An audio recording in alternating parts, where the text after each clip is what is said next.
1460 WVOX. Stay tuned now for the Racing for Heroes radio show with host Brett Morash on 1460 WVOX. Hey, Racing for Heroes. Hey, Racing for Heroes fans. It's Brett Morash on the line. We're really excited to be here today on WVOX 1460 up here in New York, streaming live. And, of course, our sponsors, RFH Tactical Mobility. Before I go on, I just want to put out there that next weekend on the 14th, on Sunday, is going to be Sunday Fun Day, sponsored by Kraken Skulls, who was on last week. It'll be down at Fayetteville Motor Speedway. So come on down, have a great time. Starts at 11, runs to about 4. Okay, without further ado, though, our first veteran is Dana MacDuff. Dana is a U.S. Navy veteran, served on board the mighty USS Fox, a cruiser, back in the 70s. And he now does some race car driving, and he is a prop master in movies and television shows, including Drunk History, which is absolutely one of my favorite shows to watch. And It's Always Sunny in Philadelphia. Again, a great show, and the Taken series of movies. So without further ado, Dana, are you on the line? Yes, I am. Can you hear me okay? I hear you loud and clear, Dana. How are you doing? I'm doing great. And you're actually out on the West Coast right now, so I think it's a little earlier in the day there than here for sure. Yes. Yeah, it's 8 o'clock here. So it's 8:05. Well, hopefully it's a little warmer than the 20 degrees here in New York right now, but yeah, one can hope. So Dana, you were in the Navy, and I'm sure at some point you joined the military and you had your heart set on doing something amazing. Tell us about joining the military and how you ended up as a hull technician. And more importantly, for our listeners who don't know, what is a hull technician? HT, hull maintenance technician, basically welder, plumber, damage control, firefighter on board ship.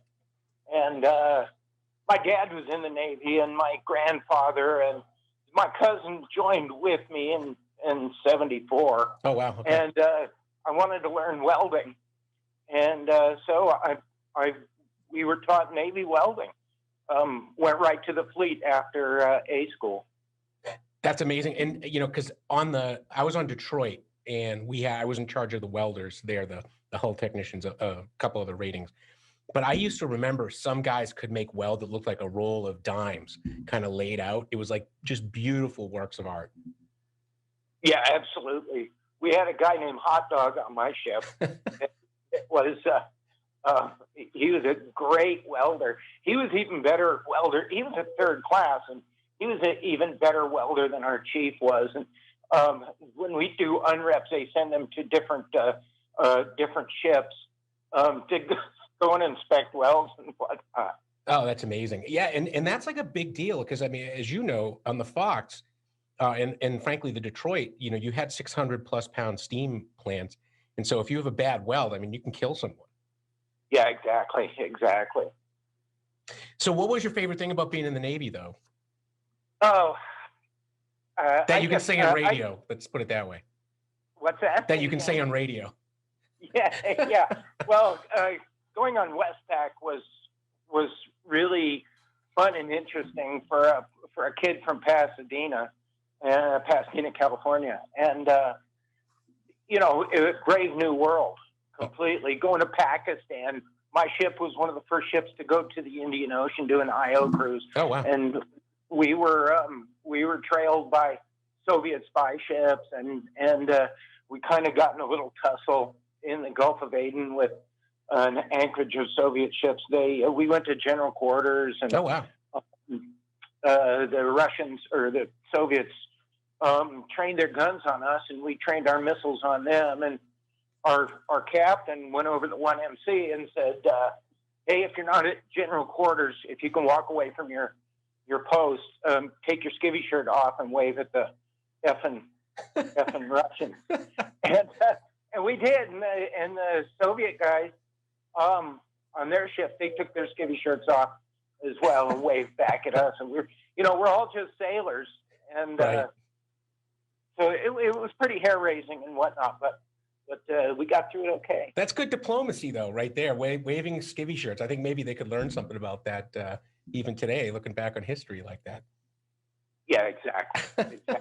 And listen, as you know, I mean, sailors are sailors, right? I mean, if it moves, you salute it. If it doesn't, you paint it. And, Yeah. you know, Yeah. I think that, you know, that there's some Russian guy right now describing that same situation and with his captain, like, oh, wave back at him. Yeah, exactly. They had their blue and white striped shirts. Oh yeah, no, I remember him well. It's because I went active duty in '93, but in '89 when I was a cadet, you know, the wall had just fallen, so I had a chance to go on the Dmitry Mendeleev, and it was kind of the same thing, which was a survey vessel, but a long time ago. Yeah. So then you got out of the Navy, and you ended up how did you end up in the prop master business?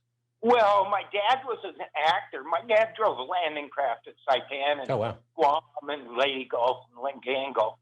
And he was an actor in Hollywood, and quite a, you know, he was a good actor. And he went to the Pasadena Playhouse, which was a school after the war, and that's where everybody came, and he met all these actors and casting agents, and so show business has always been kind of in my blood. Huh. So after I got a job as a welder as soon as I got out of the Navy. Sure, which makes sense, right? Going to Pasadena City College, and I went down and applied at ABC Television for a job as a stage, and got the job. Oh. And so it's just I've been in show business ever since, you know. And one thing led to another. I had produced a few movies, and a guy that I had hired as a production designer called me up one time and asked me what I was doing, and I said nothing. I'm sitting on the couch. And so he says, "Do you want to come and do props on a movie he was doing?" Yeah. And so I said, "Sure." And then, as they say, the tail started to wag the dog. I got in the union, and I've been doing it ever since. That's amazing. So, what is your favorite movie you've been on, though? Taken was real fun because I got to go to Paris for a couple of weeks with the crew. We shot a lot of it here in Los Angeles. Excuse me. I did this one called Badass, which was with Mario Van Peebles.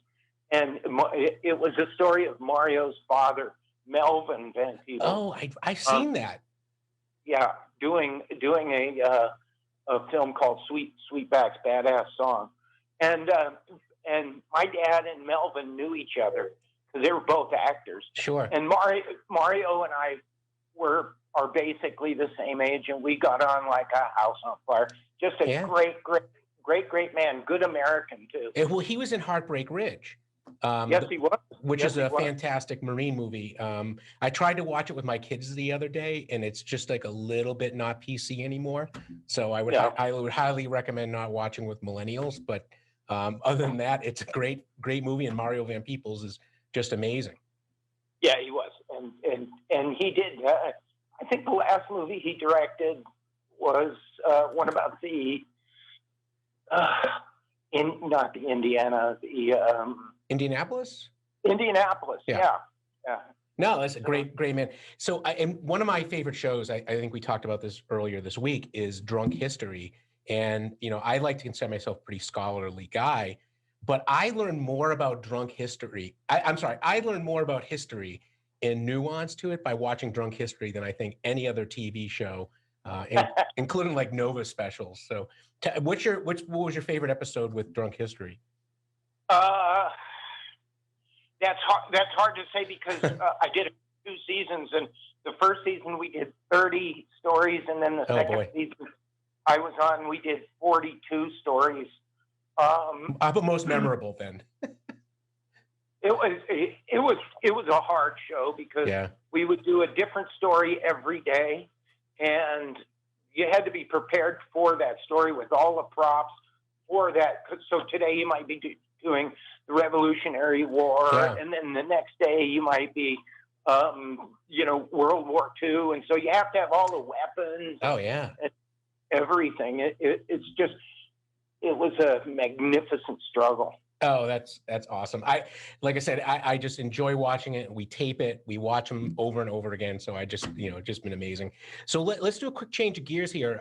You have a vintage race car and I think another one, and you're going to be going on the circuit here pretty soon. Tell us about that. Yeah, I have a 1984 Renault Alliance Cup race car. that was campaigned from '84 and until I bought it. And so we're thinking about doing Champ Car with that, with Racing for Heroes. And one of my co-drivers is a guy named Frank Moniz. His father taught James Garner how to race for the movie Grand Prix, and they have a race shop out in Rancho Cucamonga. Oh, wow. And he was Frank Moniz Jr. He was in the Vietnam War. He was in the Army. And so he's another veteran that is a really good friend and a really good driver and mechanic. Oh, well, I'll be looking forward to meeting him when you guys start on the circuit. And we're actually sending you our logos here in the mail here pretty shortly so you guys can put it on your vehicles. Great. I'm retiring from the movie business here next year, and I'm taking my Lotus 7. I'm going to go around to all the big racetracks in the United States and just do track days in my Lotus. Well, hopefully you'll be able to come by Racing for Heroes headquarters down at VIR here when you're on your circuit. Yeah, absolutely. Absolutely. It's on my list. There you go. That's amazing. All right. Well, Dana, listen, seriously, thank you for being on the show. We're looking forward to seeing you out there on the track. And if anyone wants to look you up, do you have like a website or anything like that? No. You can look up IMDb, Internet Movie Database, and then just put my name in. You'll see all the credits that I have. And there you whatnot. go. All right. That's awesome. That's awesome. Well, thanks again, Dana. Looking forward to the rest of the year, and have a great rest of your day. Thanks very much. God bless, and stay safe, everybody. Roger that. All right. And without too much more fanfare, our next guest is getting ready to be on the call. He is Will Ridenhour, U.S. Army Chief Warrant Officer, and his specialty is any ground equipment, he can repair it. So just amazing. And he is the owner and founder of 316 Motorsports, which is a distributor of equipment for race cars, things like the Legends class, things like that. And I know that our friend Adam Benaway is a longtime friend of his as well. So without further ado, Will, are you on the line? Yeah, I'm here. Hey, Will, how are you doing? Everything good today? Yeah, everything's good. Just recovering from a light night in the shop, working on cars as usual. Anything exciting you're working on? Just a new build for a customer for cars going out west, but nothing out of the ordinary. Yeah, Roger. So let's talk about the Army. So you're a kid, you join, you don't want to go in the infantry, right? You want to end up fixing vehicles. How did that happen? Well, actually, my initial contract, I did sign up for infantry and all that stuff. There you go. I guess by the grace of God, I was sick and was in the hospital and missed my shift date. I had meningitis. Oh, boy. And somehow or another, I ended up becoming a mechanic when I had to redo my contract. So here I am 18, 19 years later. So it all worked out. There you go. And so you, but what was the MOS that was sort of got you into being a warrant officer? Because I'm sure that was a progression right there. Yeah, I came up as a 52 Delta, which is a generator mechanic. What I came up as, I was with engineers a lot. I was in an engineer battalion, so mostly came up as like an engineer mechanic, and then transferred over to be a warrant in 2011. I got you. And are you a W3 now, or 2, 4? Yeah, CB3. I'm actually up at the Ordnance Schoolhouse, the senior instructor for all the 91 Bravos that go through the training. Gotcha. So if you get a terrible mechanic, you can blame me. But are they fixing regular ground equipment, or are they working on like actual ordnance? So the facility that I'm over is basic wheel division, just 91 Bravos, ground maintenance for wheel vehicles.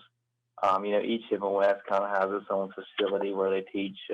We're the largest, though. We do, over 6,000 students a year come through here. Well, it sounds like, and that's at Fort Lee, Virginia, if I'm not mistaken, right? Yes, Fort Lee, Virginia, yes, sir. Gotcha. Because I think we had talked about, like, I had done some time at Dahlgren, which is not too far away from Fort Lee. Although it was always kind of weird to me, like, how to even get to Fort Lee, because it's sort of like where the Battle of the Wilderness was fought in the Civil War. and it's not like an easy base to get to. No, it's just right there, and we're 295-95 split, and sometimes it's a guess on when you pull up to a gate on whether or not it's open. I think they keep us guessing because one day I may go through one gate and the next day that gate's closed. So well, it confuses the terrorists. Approach. Well, it confuses the terrorists, yeah, right? and at the end of the day, that's a good thing. But listen, let's talk about 316 Motorsports. How did you get into that as an entrepreneur? I mean, I think that's amazing.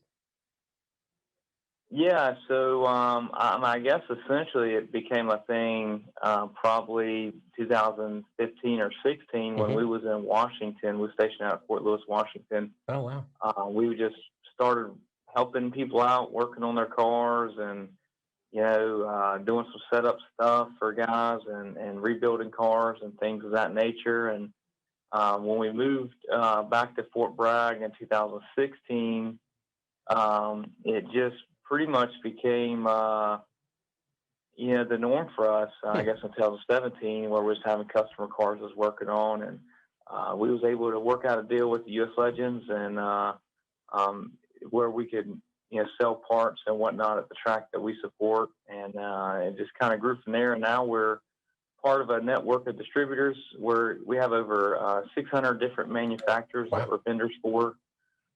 Pretty much if you could go on Speedway or Jegs or Pit Stop or, pick your poison where you go to pit buy parts, you can get it from us as well. So we have a pretty broad line of items that we either carry or can get. And what's the website if I'm a racer and I'm looking to get some stuff? Is it 316motorsports.com? Yeah, spelled out. It's a very long name. Unfortunately, 316, the numerical way, was taken. So it's the spelled out 316motorsports.com. More than likely, what you're looking for is not on there because we generally just put our Legends parts up there for our local Legends customers. But the best way of reaching us is call us or text or email or Facebook. Facebook is as much as we don't really like that avenue of approach, but that's unfortunately where a lot of our business is generated from. Yeah, of course. You can reach out to us on Facebook. Same thing, 316 Motorsports LLC. So look us up on there. So if I want to upgrade my 4Runner, for example, I have a 2018 Toyota 4Runner. Can I go to you guys and look for parts? Yeah, we actually, through the network that we're part of, there's a lot of just regular car parts as well that we can get. Rough Country being one that we're a vendor for. I know they do a lot of four-wheel drive stuff. Really anything you can go to, some of these bigger companies to get, we're more than likely a distributor for them. But like I said, we specialize in legend cars and any kind of, we've done some stuff with modified guys and late models, getting them parts and, safety equipment as well, suits and helmets and all that. Oh, wow. Most any of your major manufacturers, we're a vendor for them. So let's talk about legend cars. Can you explain to everyone that doesn't know maybe what a legend car is? So legend cars is a series, based off the early model, like bootleggers, basically. I mean, the cars are 34 Fords and 37 Chevys and 44s, 37 Fords, and they run off a motorcycle engine, smaller car, 10 foot, 4 inches long, 60 inches wide, really safe. It's a great program to be a part of. It's for driver development, which is what we do as well. We do a lot of driver development stuff with young drivers. It teaches really good car control and really good throttle control because the cars are smaller and compared to their weight to horsepower ratio, there's a lot of horsepower there, and so they're harder to control. Yeah. So it's a great developmental tool if you have a kid. You can start as early as 12 in them. Oh, wow. But if you have a kid that you're looking to, you think they're the next big thing, this is a good series to get them in, to get them some experience. Most your more experienced drivers, late models, modifieds, even there's NASCAR guys that came through them, but a lot of times they'll jump in a Legend and be like, man, that thing is so hard to drive, because they really are. They're kind of on the edge. It really is a very good driver development tool. Yeah, because up here in Connecticut, I used to go to the Waterbury Speed Bowl and watch the Legends class. And I always thought they looked like gangsters cars, like you said, from the 30s. Always seem to be like kind of the body shape if you see them. But I didn't realize there were motorcycle engines in those things, and how light they are. Yeah, so they are. Depending on the engine and tire package that you're running, 1,230 pounds with driver up to 1,300 pounds. Okay. The new engine is a water-cooled, fuel-injected engine, FC09. U.S. Legends did a phenomenal job of getting that engine out into the industry for the cars, and making that engine where it's comparable to the old engine, which is the XJ1250, carbureted, basically air-cooled, oil-cooled, whichever. But you can still be competitive with either engine, and U.S. Legends just did a great job with making it where one engine isn't advantageous to the other. You can still be competitive with both. And what's like the horsepower that they're putting out roughly? The FZ09, the new engine, is around 135, give or take a few, depending on, obviously they're not all the same. But it's a fuel-injected, water-cooled engine, so you don't have the heat issues you're doing the 1250, because the 1250, a good 1250 is around 160 horsepower, generally between 150 to 160, just depending on who dynoed it. But like you said, you probably have some heat issues or trying to get rid of it if you're not moving around much. And that's the issue with the 1250s, and why they went to the water cooled, is the 1250s just get so hot. They weren't designed to be encased, and they get airflow, but they could use more and then on the longer runs, the 1250 will start giving up a little horsepower. So that's why I went to the newer engine. Gotcha. And now, what is Adam Benaway driving? Do you know what he's all set up with? Adam's running a 1250. Yeah, he's with a 1250 engine package. Cool, because he won the other day. He's very humble about this whole thing, but he did win a race. He did. He earned it. He drove a phenomenal race. I think he's humble about it because of the race that he won. Yeah. But I tell him, I don't care if it's one car or 20 cars. If I beat someone, I want a race. I'm not going to discredit it. So, well, I wanted to put that out. If we're racing tricycles down a hill and I beat you, I won. You betcha. Well, I wanted to put that out on the radio because, I love Adam, and, I think he's a pretty humble guy for as good a driver he is. And, he won that race, and I don't know if you saw, he put that helmet out online the other day that he won like this SCCA challenge twice and all these other races. And he's like, this is the helmet, I did it. And I was like, yeah, man, but you got like blue painter's tape on it holding it together. So yeah. No, Adam's great, man. We really appreciate, everything that he does for Racing for Heroes. And then, we appreciate having him as a customer. We do our best to support veterans. We support everybody in the Legends field in our area. But, we definitely appreciate our veterans business. Yeah, roger that. And we are getting close to the end of the show. So could you just tell us like your favorite racing or driving story ever? I don't really have one. I just, there's so many. I've been racing for like 30 years. Oh, wow. So, I was racing go-karts when I was 7. But really, like, as of recently, just the 2018 season for us, the whole season was just a phenomenal year. Like, one of those years, like, it's just rare to have. I mean, we had no DNFs. I mean, I think our average was like 2.3 out of like 26 races. I think we won 18. Oh, wow. And the rest were seconds or thirds. I mean, we just had a phenomenal year. That whole year was great. But other than that, there's really no particular race that just stands out to me ever. Do you remember your first win? First win, like ever? Yeah, like when you were like 12, driving around go-karts, beating other kids out. Oh, man. So when I started, I was kind of on the heels of my brother. My brother was racing, so I was so used to winning. Like, I think the first win, I don't remember, but We won a lot. You know, it was back in the early 90s, and we had the same 4 tires on the go-kart. We were on asphalt, dirt, it didn't matter, and we could just get wins. So it was, I guess, a much cheaper times. But yeah. I don't remember my first win, but we won a lot. I know that. We raced go-karts with some of the big stars of today. You know, me and Brian Vickers raced together a lot. Wow. We were friends back in the day. The Rogers brothers, the Tonys. We raced with all those guys in go karts back in the 90s. No, that's racing royalty right there. So that's great. That's great. Yeah. Well, Will, listen, thanks again for being on the show. We really appreciate it, and we're looking forward to the coming season and hopefully see you up in the win column and our friends like Adam continuing to rack them up. Yes, sir. Thank you. Thanks for having me. I appreciate it. Yep, me too. And again, Racing for Heroes fans, this coming week, we have our race coming up on the 14th. It's Sunday Fun Day down at Fayetteville Motor Speedway. Our friends at Kraken Skulls, they are the guys that are sponsoring it. And also our friends from Kirsch Helmets.